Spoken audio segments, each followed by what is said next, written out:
بسم اللہ الرحمن الرحیم. ناظرین السلام علیکم. پروگرام ہے کشمیر میگزین. میں ہوں یاسر رحمان. ناظرین آج کے شو میں ہم 3 موضوعات کے اوپر بات کریں گے. بڑے اہم موضوعات ہیں. پہلے موضوع میں جب ہم بات کریں گے تو ہم یہ دیکھیں گے کہ ہندوستان اس وقت بین الاقوامی طور پہ ہزیمت پہ ہزیمت برداشت کر رہا ہے اور اتنی زیادہ اس کو شاکس مل رہے ہیں. کبھی امریکہ سے شاکس ملتے ہیں, کبھی جرمنی سے شاکس ملتے ہیں, اور کبھی کسی اور یورپین کنٹریز سے. اس کی بنیادی وجہ یہ ہے کہ ہندوستان کا جو اصل چہرہ ہے وہ دنیا کے سامنے کھل کر سامنے آ رہا ہے, اور بنیادی طور پہ جو اس کا فاشزم ہے وہ چھپائے نہیں چھپتا. بے شک اس کی جو دنیا کے ساتھ ٹریڈ ہے وہ بلینز آف ڈالرز کی ہے, امریکہ کے ساتھ جو ٹریڈ ہے وہ بلینز آف ڈالرز کی ہے. اس کے باوجود اب دنیا مجبور ہو گئی ہے کہ وہ رائٹ اور رانگ اس میں سے کسی ایک کو چوز کرے, اور یہی وجہ ہے کہ ہندوستان اس وقت جو ہے وہ وہ اپنے بڑا دعویٰ کرتے ہیں. ہم چانکیہ فلسفی پہ عمل کرتے ہیں, بڑا دعویٰ کرتے ہیں کہ ہماری جو فارن اسٹریٹجی ہے, فارن پالیسی ہے, وہ دنیا میں بڑی پریویل کر رہی ہے. ہم دیکھ رہے ہیں کہ کس طرح سے دنیا اس وقت ہندوستان کو مختلف فورمز کے اوپر تنقید کا نشانہ بنا رہی ہے, اور وہ ورژن جو کہ راست ورژن ہے, جو کشمیریوں کا ورژن ہے, جس میں کشمیری اپنی جانیں دیتے رہے ہیں, آہستہ آہستہ وہ دنیا کا ضمیر جھنجھوڑ رہی ہیں, اور دنیا اس کے اوپر رسپونڈ کرنا شروع ہو گئی ہے. تو بڑی اہم سٹوریز ہیں, اس حوالے سے ہم آج کے اس پروگرام میں بات کریں گے. پروگرام کے دوسرے حصے میں جب ہم جائیں گے تو ہم ہندوستان ہی کے حوالے سے بات کریں گے. جو مسلمانوں کے اوپر یہ الزام عائد کیا جاتا تھا کہ لو جہاد کے نام کے اوپر یا باقی ایسے طریقے اڈاپٹ کیے جاتے ہیں جس کی وجہ سے ہندو جو ہے وہ کنورژنز ہوتی ہیں مسلمز میں یا دیگر مذاہب میں ہوتی ہیں. آج ہم آپ کو بتائیں گے کہ کس طرح سے میس کنورژنز ہوئی ہیں ہندوز کی ٹورڈز بدھزم اور ادر ریلیجنز, اور اس کی بنیادی وجہ کیا ہے. اس کی بنیادی وجہ مسلمان ہیں, اس کی بنیادی وجہ وہاں کے سکھ ہیں, کرسچنز ہیں, یا خود ہندو ہیں. اور ہم یہ بھی آپ کو بتائیں گے کہ اس وقت بی جے پی کا اس کے اوپر شور کرنا, کیا یہ واقعی ریلیجیس ہے یا پالیٹکس بی جے پی اس کے اوپر کھیل رہی ہے. پروگرام کے تیسرے حصے میں جب ہم جائیں گے تو بہت اہم موضوع, بہت زبردست زندگی گزاری, انہوں نے جد و جہد آزادی کے لیے اپنی پوری زندگی صرف کر دی, الطاف شاہ صاحب کے حوالے سے ہم بات کریں گے, جنہیں کسٹوڈیل کلنگ کا نشانہ بنایا گیا, جن کی بیماریاں سامنے تھیں, پتہ تھا ہندوستان کی فاشسٹ گورنمنٹ کو, لیکن اس کے باوجود انہیں صحت کی مناسب سہولیات نہیں دی گئیں, جس کی وجہ سے وہ خالق حقیقی سے جا ملے, ان کی شہادت ہو گئی. اور یہ پہلا واقعہ نہیں ہے, اس سے پہلے محمد اشرف صحرائی صاحب کے حوالے سے بات کر لیں, یا خود سید علی گیلانی شہید بابا حریت کے حوالے سے ہم بات کر لیں, تو ان کے ساتھ بھی جس طرح سے ہوا وہ بھی کسٹوڈیل کلنگز کی مت میں ہی آتا ہے. اس پر بات کریں گے. جی سب سے پہلے مہمانوں سے تعارف کریں, اس کے بعد پروگرام کا باقاعدہ آغاز کرتے ہیں. آج ہمیں اسٹوڈیوز میں جوائن کیا ہے جناب الطاف وانی صاحب نے, آپ سینئر حریت رہنما ہیں, اپنا تھنک ٹینک رن کرتے ہیں, بہت شکریہ. سندس ملک صاحبہ نے ہمیں جوائن کیا ہے, نامور وکیل بھی ہیں, اور ہندوستان کے حوالے سے اور کشمیر کے حوالے سے بڑی گہری نظر رکھتی ہیں, اور بڑی ووکل آواز ہیں جناب. اور شارٹلی ہمیں ایکسیلنسی ایمبیسڈر عبدالباسط صاحب بھی جوائن کریں گے, جو نامور سفارتکار ہیں, ان سے بھی ہم بات کریں گے. شارٹ سناتے ہیں, انہوں نے کتنا بڑا سرپرائز دیا ہے انڈیا کو, سنیے. AJK more broadly has been a wonderful visit for me to see the natural beauty of the place, the hospitality of the people. Altaf وانی صاحب آپ سے ہی آغاز کر لیتے ہیں اس حوالے سے. یہ فرمائیے گا کہ جو پہلا موضوع جس پہ ہم بات کر رہے تھے, ہندوستان کو بڑی تکلیف ہوئی جب یو ایس ایمبیسڈر نے 3 روزہ آزاد کشمیر کا دورہ کیا, اور آزاد کشمیر کا ورڈ پریس ریلیز کے اندر آیا. How significant, how important this development is. دیکھیں, ہندوستان کو ہر اس چیز سے تکلیف ہوتی ہے جو چیز جس میں کوئی پازیٹیوٹی ہو کشمیر کے حوالے سے, جس میں دنیا ریکگنائز کرے کشمیر کے مسئلے کو, جس میں دنیا ریکگنائز کرے پاکستان کے سٹینڈ کو, جس میں دنیا ریکگنائز کرے کشمیریوں کے سٹینڈ کو. اب یو ایس ایمبیسڈر نے جو کشمیر وہاں پر گئے, آزاد کشمیر میں انہوں نے آزاد کشمیر کا لفظ استعمال کیا, اور سمبولک تھا, انہوں نے کہا آزاد کشمیر میں گیا, اور وہاں پر انہوں نے جو یو ایس کی وہاں فنڈنگ تھی اس سلسلے میں ان کا کام تھا, ان کی بہت ساری اور مصروفیات تھی وہاں پر یو ایس المنائی جو آزاد کشمیر چیپٹر تھا اس سے وہ ملے.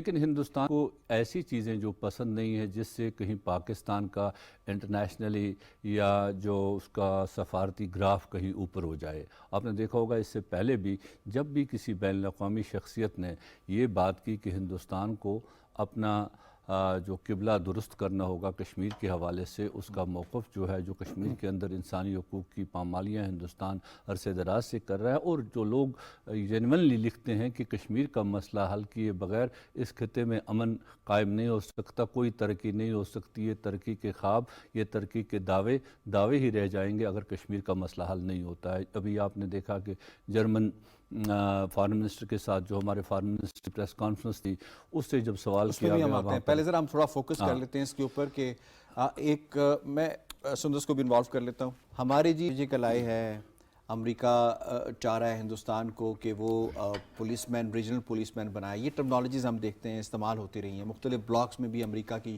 شرکت اس حوالے سے.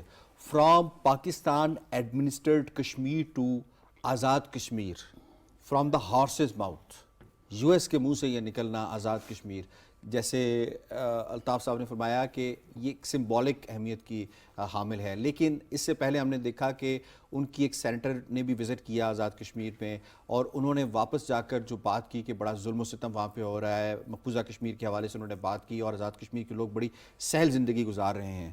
یہ سمبولک ہی ہے یا اس کی کوئی میننگز ہیں، کچھ چیزیں تبدیل ہو رہی ہیں؟ دیکھیں جی، میں الطاف صاحب کی بات سے 100% ایک تو اگری کرتی ہوں کہ it is symbolic in a sense, but اس کی ایک دوسری فیسٹ یہ ہے کہ ہندوستان آرٹیکل 370 کی ابورگیشن کے بعد، 35A کی ابورگیشن کے بعد یہ سمجھا تھا کہ the issue of Kashmir is now settled. ان کے مطابق تو یہ سیٹل ہو گیا تھا، اور کسی بھی قسم کی پیش رفت ہندوستان کے علاوہ اگر کوئی اس مسئلے میں کرتا ہے تو I think it is a huge blow to their misconception. وہ جو نیریٹو اپنے صرف دنیا کو نہیں، جو اپنے ہندوستانیوں کو نیریٹو بتاتے ہیں، وہ یہ بتاتے ہیں کہ کشمیر ہندوستان کا اٹوٹ انگ ہے، اس نے ہندوستان کے ساتھ ہی رہنا ہے، اب یہ یونین کا حصہ بن چکا ہے. تو جب انٹرنیشنلی، جب پاکستان کی طرف سے اس کی نفی کی جاتی ہے تو وہ کہتے ہیں یہ تو ہیں ہی ہمارے دشمن، لیکن جب انٹرنیشنلی اس کی نفی کی جاتی ہے تو it has huge consequences and repercussions within the Indian political system. ہمیں جوائن کیا ہے اس وقت نامور سفارتکار جناب امبیسڈر باسط صاحب نے، ان سے بات کر لیتے ہیں. السلام علیکم ایکسیلنسی. جی وعلیکم السلام. جی بہت بہت شکریہ، آپ نے ہمیں جوائن کیا ہے. ہم بات کر رہے ہیں اے جے کے حوالے سے کہ اے جے کے کا لفظ استعمال ہوا ہے امریکی سفیر کی پریس ریلیز میں بھی، اور وہاں پہ ان کا وزٹ بھی ہوا ہے. یہ فرمائیے گا کہ کیا امریکی اور مغربی دنیا کا کشمیر کے حوالے سے سوچ اور زاویہ بدل رہا ہے، یا ایک محض پریشر ٹیکٹک ہے جو امریکہ نے ممکنہ طور پر بھارت کے روس پر رویے سے اپنائی ہے؟ میرے خیال میں کسی حد تک تو جو آپ نے بعد میں بات کی ہے وہ زیادہ قرین قیاس نظر آتی ہے، زیادہ قریب ہے نظر. لیکن ممکن یہ بھی ہے ایک طرف دیکھیں، آج کل بھارت نے جو ایک پروسیجرل ووٹنگ تھی وہ روس کے خلاف ووٹ دیا، تو یہ ایک ٹیکٹک بھی ہو سکتا ہے ویسے دنیا کا. اور دوسرا پھر یہ بھی ہو سکتا ہے کہ جنرلی وہ شاید یہ بلیو کرتے ہیں کہ جو بھارت کا ایک پاکستان کے خلاف دہشت گردی کا ایک مانترا ہے وہ اب دم توڑ چکا ہے، اور ان میں ان کو نظر آ رہا ہے کہ اگر اس خطے میں ہم نے اپنے انٹرسٹ کو پروموٹ کرنا ہے تو اس کے لیے ضروری ہے کہ پاکستان اور بھارت کے درمیان تعلقات کسی حوالے سے کچھ بہتر ہوں. اور ان کو شاید اس بات کا بھی ادراک ہو گیا ہے کہ جب تک جموں اور کشمیر کا تنازع کسی طور حل نہیں ہوتا، پاکستان اور بھارت کے درمیان تعلقات بھی نہیں ٹھیک ہو سکتے، یا ایک ورکنگ ریلیشن شپ بھی قائم نہیں ہو سکتا. کیونکہ ہماری تاریخ ان واقعات سے بھری پڑی ہے کہ ہم ایک قدم آگے لیتے ہیں پھر 2 قدم پیچھے ہو جاتے ہیں. تو کشمیر ایک بنیادی تنازع ہے. تو شاید یہ دونوں باتیں ہوں، جہاں وہ رشیا کے حوالے سے بھارت سے نالاں ہیں، ناخوش ہیں دوسری طرف، اور اس کی وہ کچھ بھارت سے پریشر بھی بلڈ کرنا چاہتے ہیں کشمیر کا بار بار ذکر کر کے. دوسری طرف یہ بھی کہا جا سکتا ہے کہ ان کی خواہش یہی ہے کہ پاکستان کے ساتھ تعلقات کو کچھ بہتر کیا جائے. کچھ چائنا کے حوالے سے جو ہماری اسٹریٹجک پارٹنرشپ ہے وہ بھی ایک کنسرن ہے ان کے لیے. تو مختلف چیزیں ہو سکتی ہیں، مختلف ویریبلز ہیں جو اپنا کام دکھا رہی ہیں اس وقت. ٹھیک ہے ایکسلنسی، یہ فرمائیے گا کہ کتنا بڑا یہ سیٹ بیک ہے ہندوستانی ڈپلومیٹک کور کے لیے جو پوری دنیا میں یہ بتاتی پھرتی ہے کہ ہمارے جو تعلقات ہیں وہ سب کے ساتھ بہت اچھے ہیں اور ہم ایک دنیا کی ابھرتی ہوئی قوت ہے، طاقت ہے، اور ہمارے پاس جو فیوچر ہے وہ ہمارے پاس فیصلوں کا اختیار ہوگا، کتنا بڑا سیٹ بیک ہے ان کے لیے؟ دیکھیے سیٹ بیک میں سمجھتا ہوں کہ اس وقت ہوگا اگر ہم اپنی سفارتکاری سے ان معاملات کو آگے لے کر جا سکیں. صحیح. یہ تو ایک چیز ہو گیا. دیکھیے سفارتکاری کو ایونٹ تو ہے نہیں، یہ ایک پروسیس کا نام ہے. اگر یہ جرمن فارن منسٹر نے ایک اچھی اسٹیٹمنٹ دے دی، امریکن سفیر نے کوئی اچھی بات کر دی، تو ہم اس کو آگے کس طرح لے کر چلنا ہے، ہمارے لیے سب سے بڑا چیلنج یہ ہوگا. اگر ہم اس کو سسٹین کر سکے اور بھارت پہ کوئی ایکسٹرنل پریشر بلڈ کر پائے پھر تو بھارت کے لیے امبیرسنگ ہوگا، ڈیفینیٹلی ہوگا. لیکن اگر ہم انہی چیزوں میں بات کرتے اور ہم اسے بلڈ نہ کر پائے تو پھر آبویسلی بھارت کا ایک رائزنگ کلاؤڈ تو ہے، ہمیں کوئی مطلب ایک لحاظ سے اس کو اگنور نہیں کرنا چاہیے. بھارت ایک کلاؤڈ ہے، ہماری بھی اسٹرینتھس ہیں، ہمیں ان کو بھی انڈر اسٹیمیٹ نہیں کرنا چاہیے. تو ہر ملک کی اپنی اسٹرینتھس بھی ہیں، اپنی ویکنیسز بھی ہیں، اسی حساب سے فورن پالیسی. ٹھیک ہے، اس سے پہلے ایکسلنسی میں آپ سے اجازت ہوں، ایک بڑا امپورٹنٹ کوسچن ہے کہ جس طرح سے بار بار بات ہو رہی ہے اس کی کہ سمبلزم کی، سمبولک ہے، اس کی شاید اتنی اہمیت تب ہوگی جب کوئی پریکٹیکل سٹیپس لیے جائیں گے. اگر ہم چین آف ایونٹس کے حوالے سے بات کر لیں، وہ اگر ہم سٹارٹ کر لیں F-16 سے جو ہندوستان نے بڑی تنقید کی امریکہ کے اوپر، اس کے بعد پھر ہم بات کر لیں آرمی چیف کے دورے سے، ان کو سلامی سے، پھر اس سے پہلے الہان عمر کے وزٹ سے آزاد کشمیر کے، اور اس کے بعد پھر US ایمبیسڈر کی، یہ ساری چیزیں آپس میں کنیکٹڈ ہیں یا یہ آئسولیٹڈ اس کو ہم کہہ سکتے ہیں یہ فریگمنٹس ہیں؟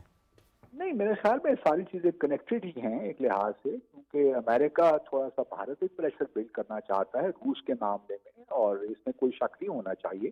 جب سے یوکرین کانفلکٹ شروع ہوا ہے تو، اور جس سے بھارت نے ایک لحاظ سے بڑی جو پوزیشن لی ہے وہ مغربی دنیا کو قابل قبول نہیں ہے، اور وہ سمجھتے ہیں کہ بھارت کی جو ایک ہپوکریٹیکل جو اس کی پالیسیز ہیں وہ ان کو منظور ہے، اور یہ ایک سارا کنیکٹڈ ہی لگ رہا ہے مجھے. لیکن ہمیں اس سے فائدہ اٹھانا چاہیے بھرپور طریقے سے.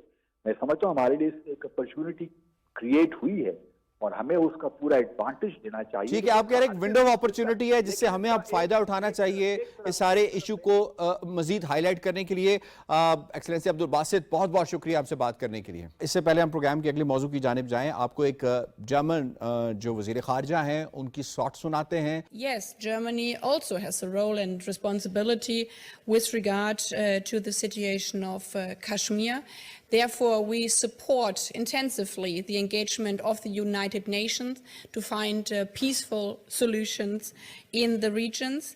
We see positive signals, and as my colleague has said rightly, we also should look also at the positive signals we are seeing in this difficult times with regard to the cross-border cooperation between Pakistan and India.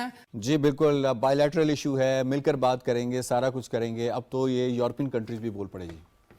دیکھیں باسط صاحب بھی بات کر رہے تھے، اس کا ایک context ہے اس سلسلے میں بھی. ایک دوسری ایک ریئلائزیشن مغرب کے اندر بھی ایک سول سوسائٹی کی حد تک بڑی ریئلائزیشن ہے کہ جب ہم یوکرین کے معاملے پر مغربی دنیا ایک ہوتی ہے، ان کی تمام ادارے ایک ہوتے ہیں اور یوکرین میں انسانی حقوق پر ہیو اینڈ کرائی کرتے ہیں، وہاں پر جب آپ جینونلی، جب ہمارے وزیر خارجہ نے جینونلی یہ بات کی کہ یہ تو ٹھیک ہے یوکرین کا معاملہ ٹھیک ہے لیکن کشمیر بھی ایک معاملہ ہے، کشمیر پر 75 سال سے یہ سلسلہ چلا آ رہا ہے، تو وہاں انہوں نے بھی کوئی روم نہیں چھوڑا ان کے لیے کہ وہ اس سے بیک آؤٹ کریں اس چیز سے.